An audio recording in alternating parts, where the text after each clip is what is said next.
Now, I shall expect your Easter gifts to give quite a new impulse and direction to the children's mind. Eric is not 11 yet, and Bertie is only 9.5.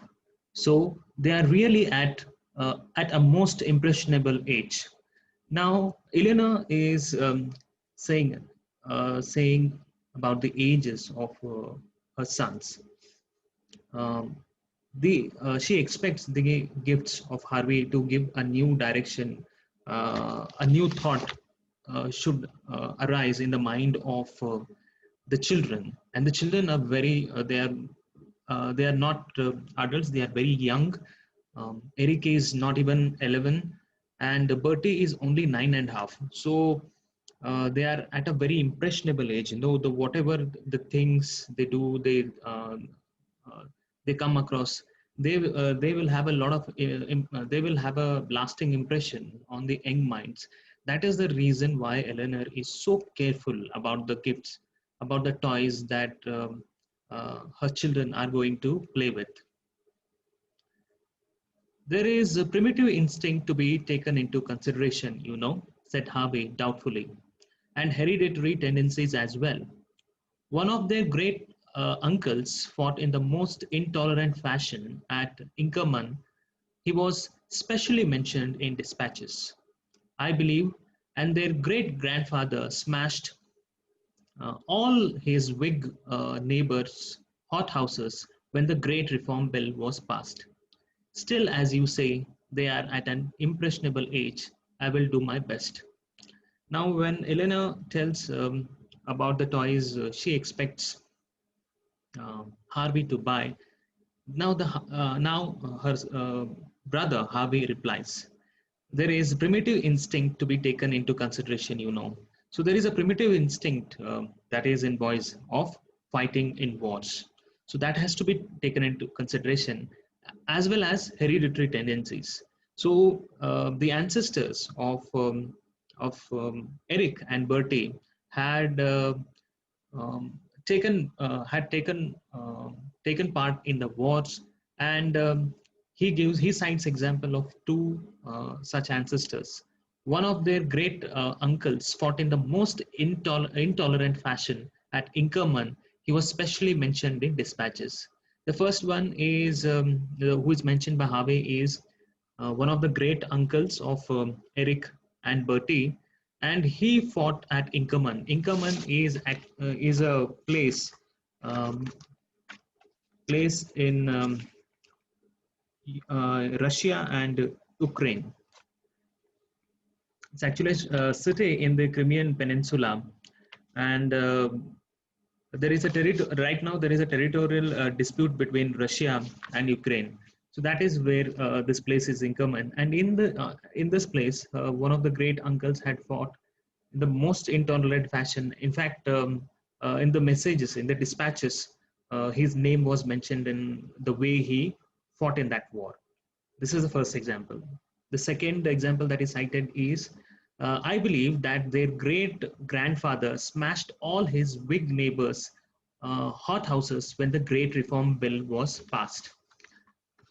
So the second example is of the great grandfather, and he had destroyed the hothouses of Whig neighbors. Whigs and Tories were the political parties of England back then. So he had destroyed the hothouses of Whig supporters when the Great Reform Bill was a series of proposals of reforming voting in the British Parliament.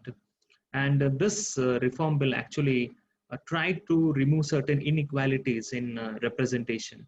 So during that time, one of the great grandfathers had destroyed um, this Whig supporters hothouses. Now, these are the two examples. So there is a ancestral history to it. There is a primitive instinct as well as hereditary history. So Harvey is also concurring with the view of his system.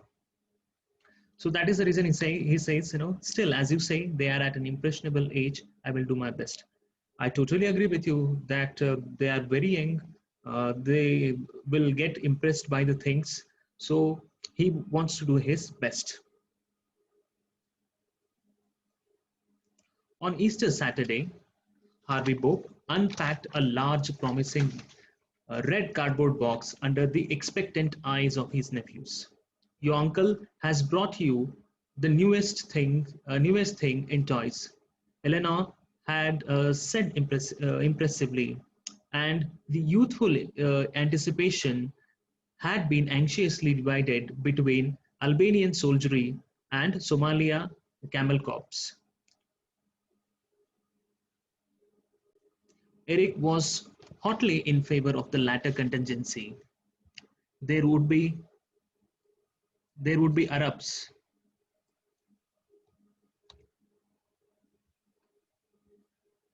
on horseback, he whispered. The Albanians have got jolly informs, and they fight all the day and all night too, when there is a moon. But the country's rocky, so they have got no cavalry.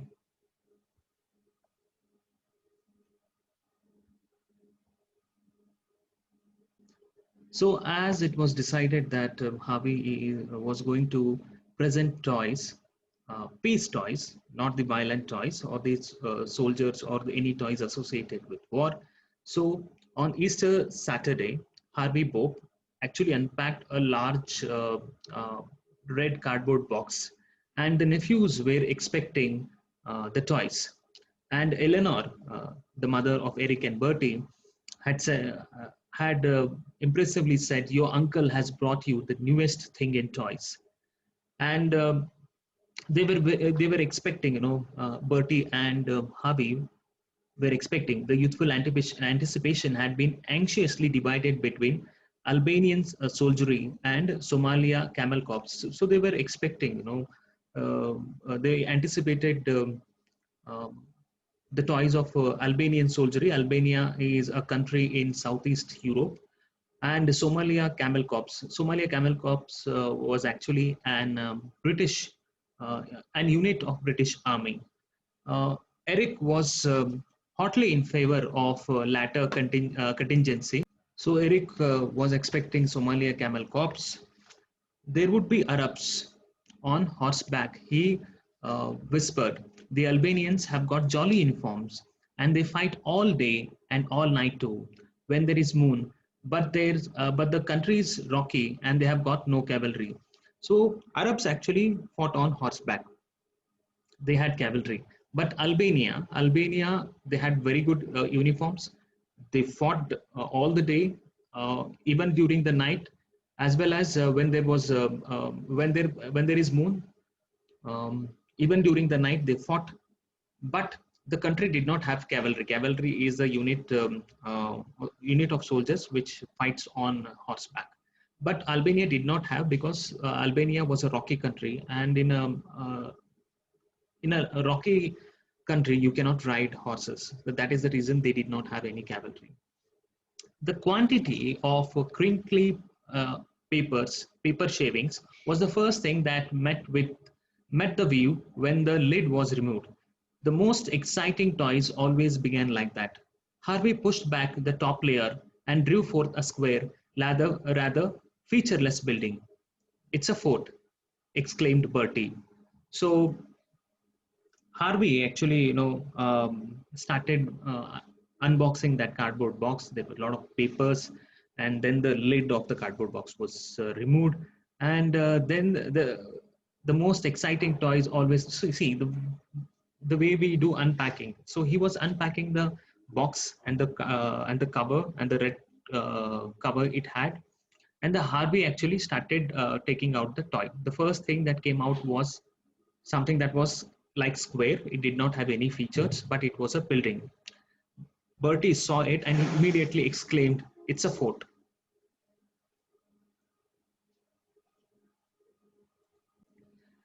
"It isn't.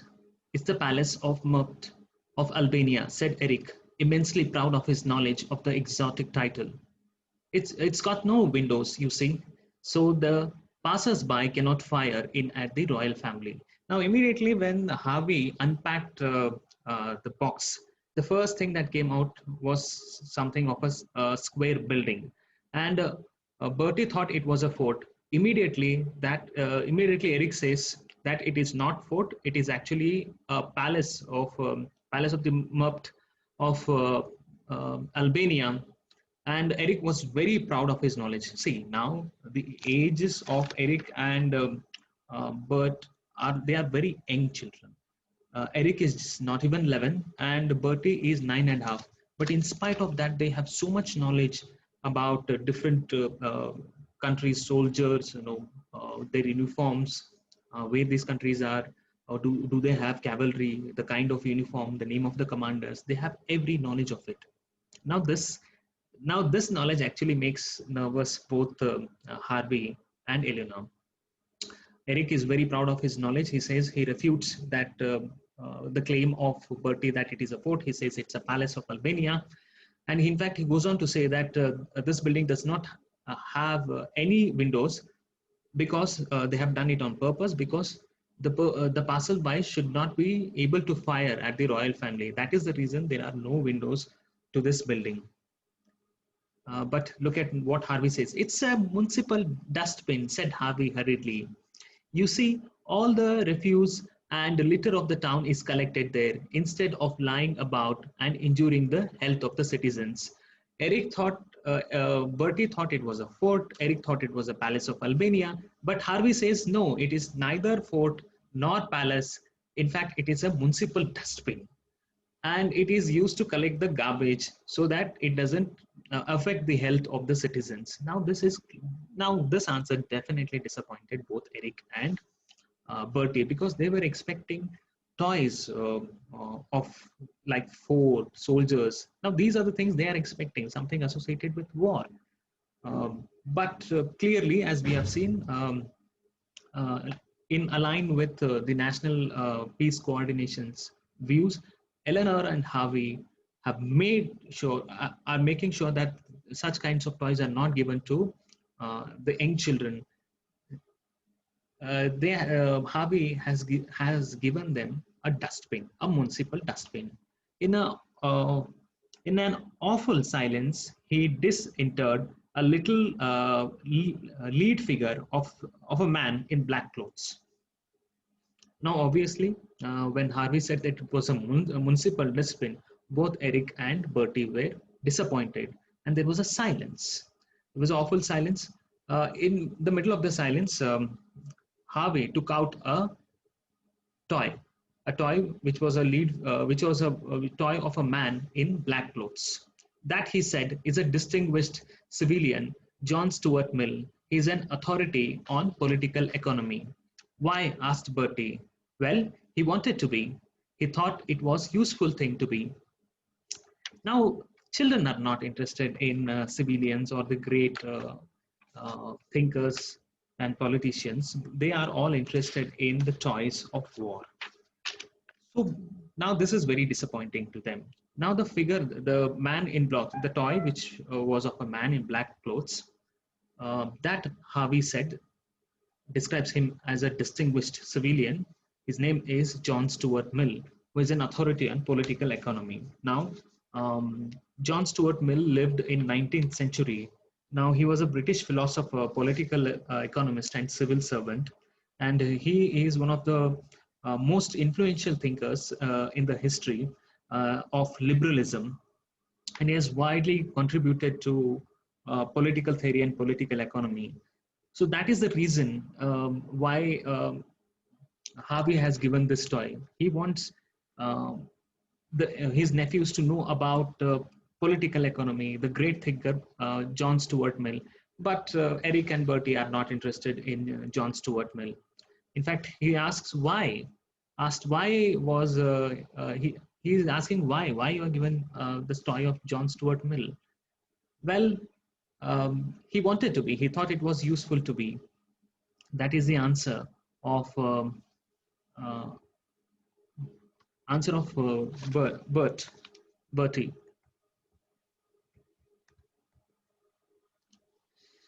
Bertie gave an expressive grunt which conveyed his opinion that there was no accounting for tastes. So Bertie was disappointed.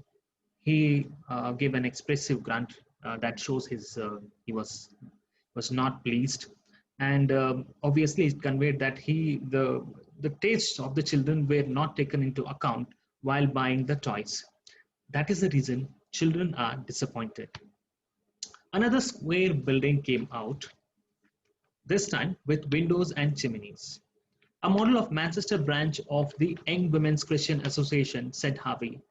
Now look at the toys that are being given to children. Children are not at all interested. Now the next toy was of the square building, which had windows and chimneys, which was a model of Manchester branch of Young Women's Christians Association, said Harvey. So these are the toys of no interest to both Eric and Bertie. Are there any lions? Asked Eric hopefully. He had been reading Roman history and thought that where you found Christians, you might reasonably expect to find a few lions. But Bertie is not interested in these toys. He is asking whether he has brought the toys of lions. Eric was hopeful that he would get such toys, because he had been reading Roman history, and he had thought that wherever Christians were there you could find a few lions. Harvey's, there are no lions, said Harvey. Here is another civilian, Robert Rakes, the founder of Sunday schools, and here is a model of municipal washhouse. These little round things are loaves baked in sanitary bakehouse. That lead figure is sanitary inspector. This one is district councillor, and this one is an official of the local government board. Now look at the toys which are being given to the children. Now these are all great people, thinkers, uh, social reformers, the ones who contribute a lot to the society. Now, those are the kinds of toys that are given because they want their children to be inspired by the work done by these people. But children are not interested. The first one is the toy of Robert Rikes. He is noted for promotion of Sunday schools. So he's the founder of Sunday schools. That toy is given, and then there is a model of a municipal wash house. Then there are loaves baked in sanitary bake house. Then there is a lead figure of sanitary inspector, district councillor, an official of the government local board. Now these are all civilians. Now Harvey and Eleanor wants Eric and Bertie to be inspired by these. But look at the reaction of the children. What does he do? Asks Eric wearily. So Eric is not interested. No, very tiredly. Wearily means with tiredness. He asks, what does he do? He sees things to he sees to things connected with his department, said Harvey. This box with a slit in it is a ballot box. Votes are put into it at election times. What is put into it at other times? Asked Bertie. So Bertie asks, what does he do? He looks at a certain toy and he says, what does he do? He says, Harvey says, he does things which are connected to his department. And then he shows a box, a ballot box. See, ballot box is used during elections to cast the vote. And then from that box, you finally take out the votes and then you count and then you declare who is the winner. That's how democracy works. So it is a very important part of the democracy. He says, this is ballot box, and votes are put during the election times. Now children ask, what is put at the other times? Now this is a satire. Now this is actually the greatness of the writer. He is satirizing the idea of democracy. Voters are valued, or they really feel empowered only during the time of casting the vote. Once you cast the vote, the role of the voters are not are relegated to their position to once the voters cast vote, they are not really cared. Afterwards, nobody cares about them. They are only cared at the time of next election. So democracy should not work like this. Voters should be taken into consideration. They should be taken into confidence all the time. But that is not done. That aspect of democracy, is being criticized here. What is put into it at other times? Asked Bertie. Nothing. And here are some tools of industry: a wheelbarrow and hoe. I think they are meant for hop poles. There is a model beehive, that is a ventilator and ventilating sewers. This seems to be another municipal dustbin. It is a model of a school art and public library. This little lead figure is Miss Hemans, a poetess, and this is Roland Hill, who introduced the system of penny postage. This is Sir John Herschel, an eminent astrologer. Now look at the toys. Again, these toys are of no interest to the children, but Eleanor and Harvey wants children to be inspired by these people. There are two toys of the tools of industry like wheelbarrow and hoe. There is model beehive. There is ventilator for ventilating the sewers, and then there is a model of school art and public library. Then there is a toy of Miss Hermans, who Hemans was she was a poet who wrote in English. Then there is Roland Hill, who actually revolutionized, um, who invented actually postage stamp. So that actually changed the way postal service. He provided the basic concepts of modern postal service. So, and then there is toy of Sir John Herschel, who was a mathematician, astrologer, um, chemist. These toys are given so that the children should be impressed. Are we to play with these civilian figures? Asked Eric. Of course, said Harvey. These are the toys. They are meant to be played with. So they are not interested. Clearly, the children are not interested in civilian figures. They are more interested in the war figures, um, personalities, and the toys associated with war. They don't know how to play with these. They would rather love to play with the toys which are associated with war. Um, but Eric asks, but how? When Eric asks, are we to play with civilian figures? Harvey says, of course, you have to play with these. But how he is going to play? How Eric and Bertie are going to play with civilian figures? It was rather a poser. Now, this was a difficult question to answer for Harvey. You might make two of them contest a seat in Parliament, said Harvey, and have an election. With rotten necks and free fights and ever so broken heads, exclaimed Eric. Now look at the answer of Eric.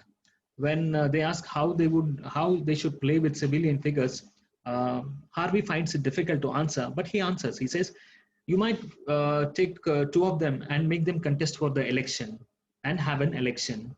And immediately Eric says, with rotten necks, free fights, and ever so many broken heads. So this is how, see, democracy sometimes becomes very chaotic. Uh, he is talking about, what are we expected to do? To fight with rotten necks, free fights, and broken heads. Now this is the satire. This is the aspect which makes this story great. In this story, again, we saw in the previous page, in the previous paragraphs, where immediately when the toy of ballot box is given, the whole idea of democracy is satirized through the eyes of children. Even here, children are so resourceful, they are so knowledgeable that they know so many things about, see, consider their age. They are not even 11. One is not even 11, another one is just 9.5. But in spite of that, look at the knowledge. They have so much of knowledge. And noses all bleeding and everybody drunk as can be, echoed Bertie, who had carefully studied one of the Hogarth's picture. So they knew, they were aware of the things that were happening, and they are not interested in any of these things. And why Bertie, in fact, had seen one of the pictures of Hogarth. Hogarth was actually a cartoonist of that age. So he had seen the pictures, how people behaved in Parliament, how the behavior of the parliamentarians. So Bertie was aware of these things, and that is the reason they are not interested in these politicians and civilians. Nothing of the kind, said Harvey. Nothing in the least like that. Votes will be put in the ballot box, and the mayor will count them, and he will say which has received the most votes, and then the two candidates will thank him for presiding, and each will say the contest has been conducted throughout in the pleasantest and the most straightforward fashion, and they part with expressions of mutual esteem. There is a jolly game for you boys to play. I never had such toys when I was young. But Harvey, when posed with questions by Eric and Bertie, he is trying to um, justify the thought of playing game of election. He's saying nothing. No, you don't have to fight with the rotten eggs or free fights, or you don't have to act like the toys are drunk all the time. All you have to do is um, the votes will be put in the ballot box. The mayor will count it. The one who has got the most votes will be declared as winner, and the two candidates will thank the mayor for presiding over the election. And throughout the election will be conducted in the most pleasant way, straightforward fashion. Nothing cheating, no cheating, nothing, no any misconduct, and they will part with mutual expressions of self-esteem, means they will respect each other. And this is the he says this is the best jolly game that the boys can play. And in fact he laments that he did not have such toys when he was young. Now Harvey is giving a very ideal picture of democracy, but that's not how the election are carried out. There'll be a lot of allegations, there'll lot be fights, lot of the language that is used will be objectionable. The candidates will not respect each other. The one who will win be full of with will be filled with pride. The other will not accept the results of the election. He might cry foul. So many things happen. But here Harvey is trying to present a very ideal picture. But boys are well aware of how actually the election take place. They are aware about. They have seen the pictures of Hogarth, the cartoonist of that age. They are aware how Parliament, how the proceedings actually go. So it is very tough. Actually, Harvey is having a tough time convincing them in the story.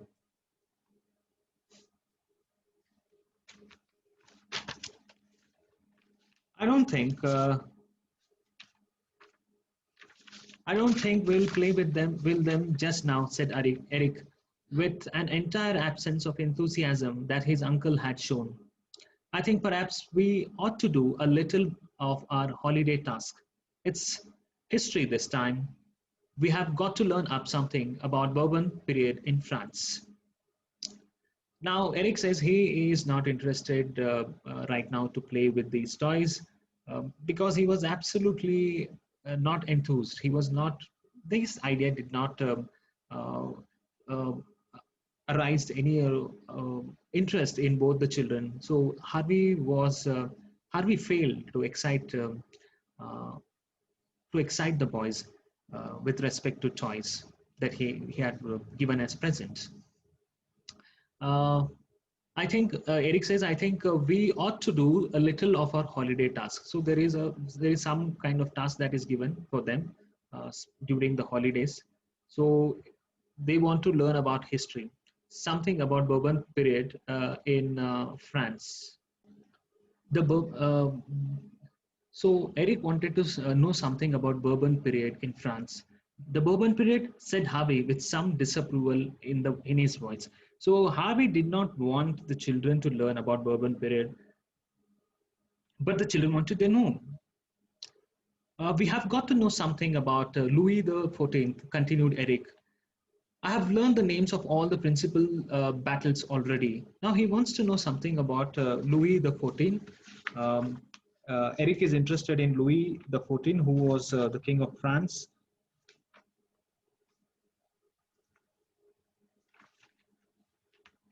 and he has learned all the names of the battles already. Louis the 14, he was king of France for 72 years, and this was the longest recorded rule of any European monarch. But he was known; he is a quite an infamous king. You know, he was known for. He's often typical example of absolutism. So he is quite infamous, and Harvey does not want his nephews to know about Louis or Bourbon period in France, in the history of France. This would never do. This would never do. There were, of course, some battles fought during his reign, said Harvey.